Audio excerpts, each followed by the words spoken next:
following program will be interrupted for any important war bulletin. WTAG in Worcester. This is Ben Farnsworth. We're back with Talk of the Town. Irwin Elkins is here, the school superintendent in Millbury, and he's an enthusiast of the history of radio, the golden years of radio.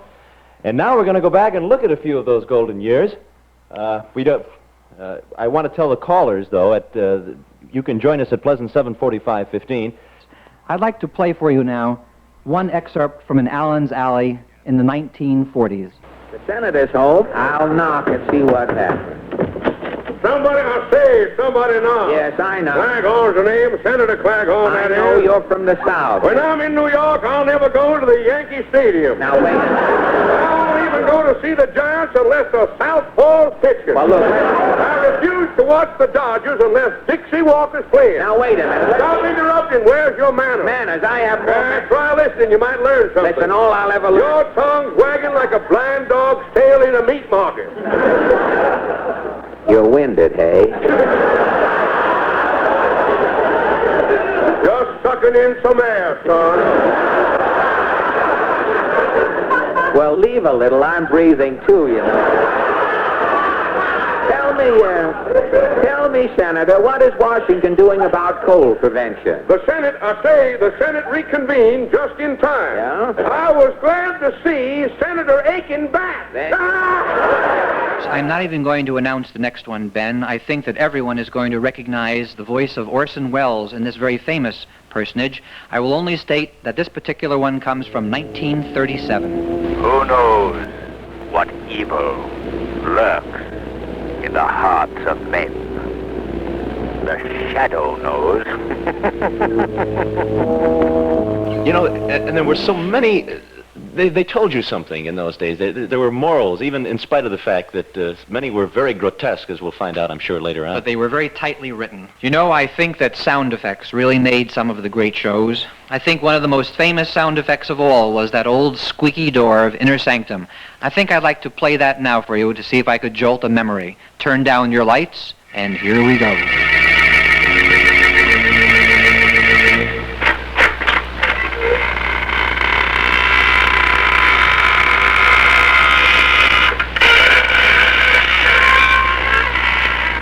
Good evening, friends of the Inner Sanctum. This is your host to welcome you in through the squeaking door to another half hour of horror. Come in, won't you? Sit down. And your name, please? John Luckasavage. Where from, Miss Luckasavage? Right. Where from, Miss Worcester, Mass. Worcester, Mass. Your business? The railroad man. Married man? Right. And I see you smoking a pipe. Got it in your Yes, hands sir. right now. What kind of pipe is that? That's a Vox Pop. Ovation for the nation.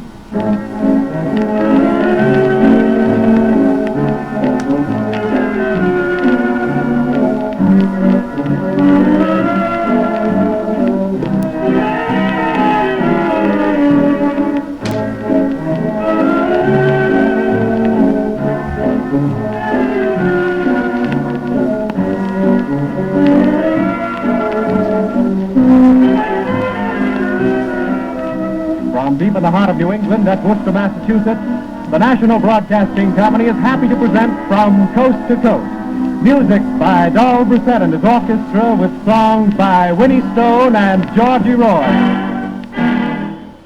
This is Don Spencer.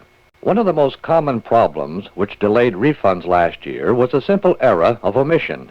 Many taxpayers did everything correctly in filling out the income tax return, then forgot to sign it. Remember, too, that if you're filing a joint return, both husband and wife must sign the return. That makes it official. WTAG in Worcester, it's 8:31. This is Ben Farnsworth. We're going for an extra half hour tonight with Irwin Elkins, superintendent of schools in Millbury and enthusiast of radio's golden years. Hello, Edgar. If it isn't up to see, the original half-man, half-nose way. Well, Charlie McCarthy, the woodpecker's pin-up boy.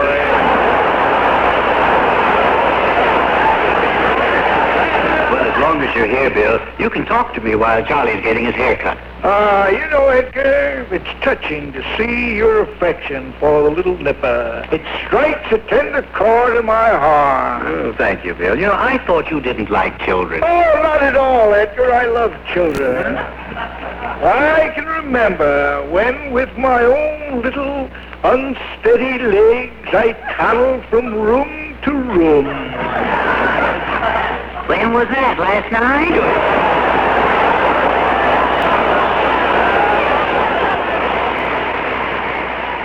Of course, realize there were no laugh tracks in those days. This was an actual studio performance. And the lines are still, still current and still funny. Of course, one of the long feuds, and I say it in quotes, of course, because really they were very good friends, the one between Jack Benny and Fred Allen. This was taken from a 1945 broadcast called King for a Day, a takeoff on that program, Queen for a Day. Benny was born ignorant, and he's been losing ground ever since. Benny was doing a monologue with a pig on the stage. The pig was there to eat up the stuff the audience threw at Benny. Isn't that a wonderful excerpt? Truly a great feud. This is Dick Tracy on the case of the empty safe. Stand by for action. Let's go, men.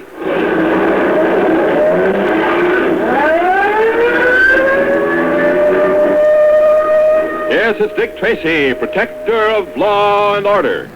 We interrupt our normal programming to bring you this important news bulletin. WTAG has confirmed that a tornado has been reported in the northern section of Worcester. Again, this has been confirmed. Extensive damage has been reported at Assumption College on West Boylston Street and in Burncoat Street area. And a black fall cloud was heading towards the Grapefruit Valley housing complex. Okay, Ben, actually, what would the world of radio be without the soap opera? And I thought out of the many, many examples of this, we could have gone to Merton Marge and Our Gal Sunday and a whole raft of them. I thought I would play one of the more famous ones, and this is known as The Romance of Helen Trent.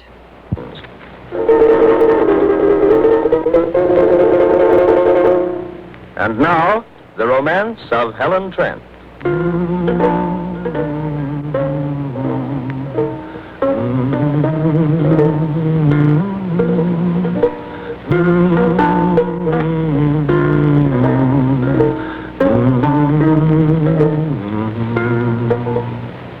The Romance of Helen Trent. The real-life drama of Helen Trent, who, when life mocks her, breaks her hopes, dashes her against the rocks of despair, fights back bravely, successfully, to prove what so many women long to prove in their own lives, that because a woman is 35 or more, romance in life need not be over. That romance can begin at 35. I want to tell the people out there, we'll go to the phone calls after this next one, okay? Fine. Well, one of the more famous couples, of course, was the very famous couple of Fibber McGee and Molly. And I thought I would play an excerpt here, which involved Wally Cox, the neighbor next door whose wife was always beating him up. This was a very warm situation comedy, and I thought the people would enjoy hearing Fibber McGee again. Oh, the heck I aren't. Who was it worked his way through high school raising baby chicks and even invented a slot machine that would dispense them 2 for $1? And who was it that a chewing gum took his idea and beat him to the patent office? What chewing gum? Chiclets. That's why I say these kids are like these... Come in. Oh, it's Wallace Wimple. Hi, Wimp. Hello, Mr. Wimple. Hello, folks.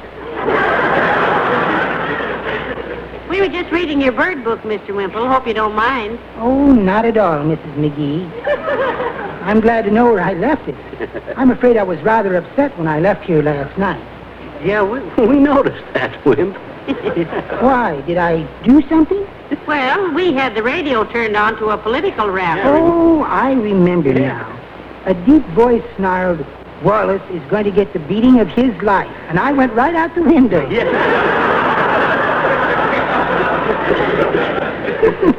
Silly me. Say, how are you getting along these days with her? You mean Sweetie Face?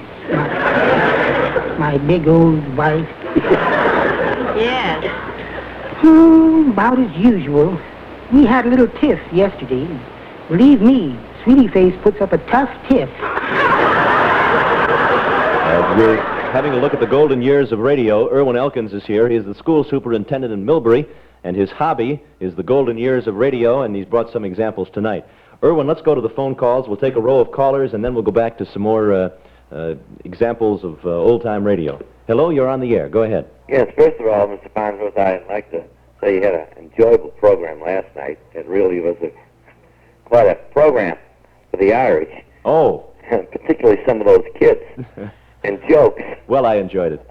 Very good. I'd like to ask you, if he has any excerpts from Ma Perkins and Buck Rogers and Phil Baker.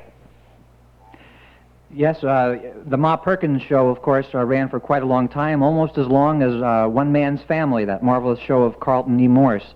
Buck Rogers and his exploits in the 25th century. See, unfortunately, I couldn't put all of these on tape. Yeah. But in my collection, I have Buster Crabbe in the movie serial, plus many, many chapters of Buck Rogers. Also, Chandu the Magician and Omar the Mystic of Persia.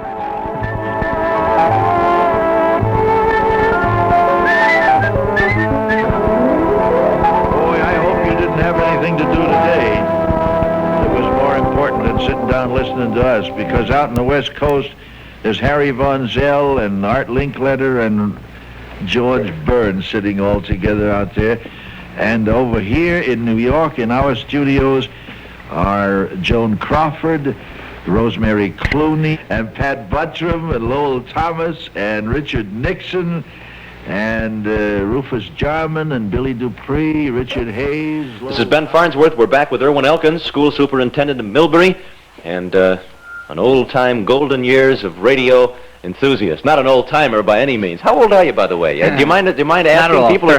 39. 39, and you're so young to be interested in the golden years of radio. But then, as you say, they're really appropriate for any age. Right, they are. Actually, Ben, I'm looking here at a radio guide for May 18th, 1935.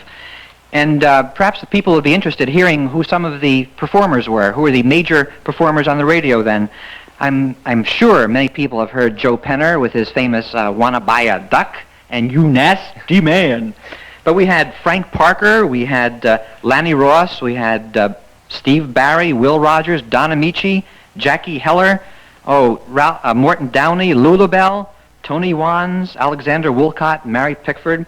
For the orchestras, of course, we had Wayne King and Guy Lombardo, Richard Himber, Ben Burney, Jan Gerber, Fred Waring. Musical programs, of course, Jack Benny was at the top, Showboat, Rudy Valley's Variety Hour. For dramatic programs, you had One Man's Family and the March of Time, Radio Theater. First Nighter, do you remember that? The little theater off Times Square. We had Mary Pickford's Stock Company, Red Davis, Merton Marge, and of course Amos and Andy, and even for you radio announcers, James Wallington, Don Wilson, David Ross. I believe David Ross was connected with the Arabesques. That was a Florida show, if I recall now. We have Don McNeil, Graham McNamee, the famous Speed King. Don McNeil just went off the air in Chicago not long ago. Really? We're going to return now to some of the radio segments, but the one thing I want to tell our callers who are listening, turn up the radio, put your phones down. We won't be going back to the phones until at least after the 8 o'clock news. So we'll play a few more segments. What do we have coming up now? Okay, Ben, how about a couple of radio shows that were designed primarily for children? For example, we had one of the most famous cowboy men of all. How many of you recall Tom Mix? The Comic Boston Street Shooters are on the air.